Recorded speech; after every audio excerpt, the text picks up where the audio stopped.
I'm gonna bore you a little bit with my story a little bit. I'll tell you about us, right? I'm 35 years of age. I'm 35. And I got really bullied bad as a kid. When I grew up, my dad was always a really hard man. I used to get bullied at like 11, 12 year old. And I used to sneak home, and there was this man called Lenny McLean. I don't know whether you've heard of him. He was the hardest man in Britain at the time. And I used to watch the old VHS tapes when I used to get bullied, thinking, how can I get these bullies back? And I used to idolise Lenny McLean.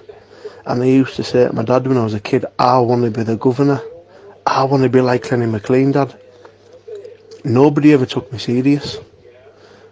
And the bully went on for about 3 years. And in the end, I just flipped. And I got the bullies back when I was 15-year-old.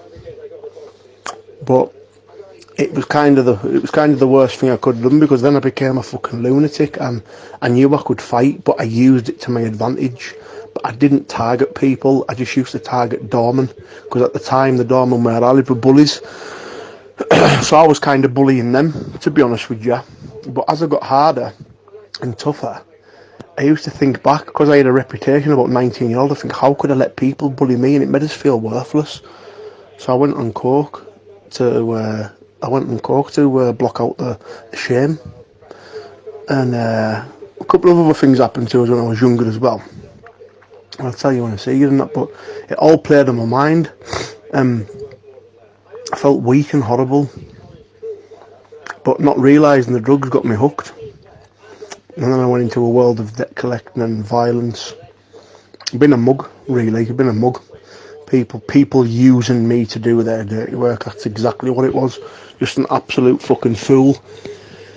And as the time went on, you know, through the drugs, I took loads of drugs and depressed. I was getting depressed, and what happened was in 2013 I nearly died of a cocaine overdose. And I had nothing. I didn't have a pot to piss in. And I was watching, and I wanted to get out of that world, but I didn't know what to do. So I started watching these gypsy fights on YouTube. Because I was a hard lad, but I was only known in my hometown at the time. Like now I'm known all over the country, but at the time it was just where I'm from. And I thought, I want to give bare knuckle fighting a go. And I never done the bare knuckle fightings in the rings, really. Mine was like in barns, warehouses, went to America twice, in like neighbourhoods and stuff. And I ended up winning the fight in London that I was arranging overnight. The fight had 70 million views worldwide. And everybody started asking, who's this Decca Heggie character? And my name started getting about. And then what happened was a gypsy family approached me and says, listen, Decca, you've got a bit of a talent here. Do you want to come and live with us for 6 months and we'll train you? And I lived on a gypsy camp for 6 months. And they learned me how to bare knuckle fight, but they never only learned me how to bare knuckle. They learned me respect and morals and how to treat people, got me off drugs, got me clean. Best experience I ever had in my life. It was the best thing that ever happened to me, because when I come back off the camp, I became UK bare knuckle champion. And through bare knuckle champion, I got a shot at the governor title. Now, I idolised Lenny as a kid, and to get a shot at Lenny's title was a dream, and I won, and I became the governor in 2016, and I still hold that title today. But that wasn't just the dream. The dream was my first ever movie role. I starred in my idol's life story. My name is Lenny. I got my first movie role in Lenny McLean's film. My autobiography was published from the same company, John Blake's, as Lenny McLean's was. And thirdly, I won the governor title. So all them things happened to me from the man that I looked up to, and now I sit with that man's title today. And obviously people now look up to me, and you know, but yeah, and that's how I ended up getting to movies. I got noticed through just obviously what I look like. It got us into films, and I'd never ever been to drama school or acting lessons or anything like that. And you know, I did the first movie, and I thought, you know what, I fucking love this. So I ended up going to elocution lessons and doing acting school.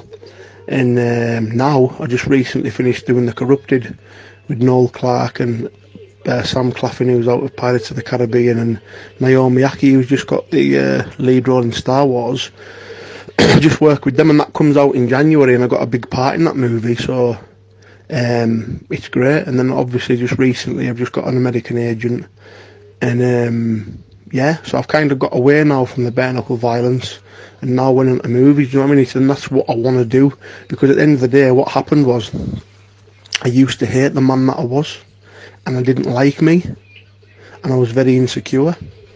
But when I went into character as somebody else, I just became a different person. Like, I was happy, I was comfortable, because I wasn't being me, if you get me. And that's why I probably think I've turned into like a decent actor, because I'm not being me. So, but like I say, I always stay humble, I always stay down to earth, never forget your roots and stuff, and I'll never change. You know, I'm just missing that. My soulmate in my life, really, someone that I can. Sorry for that long message, I just thought I'd tell you a little bit. But anyways, I don't like talking about myself, I want to talk about you. So when we talk tonight, we'll have a video call, baby.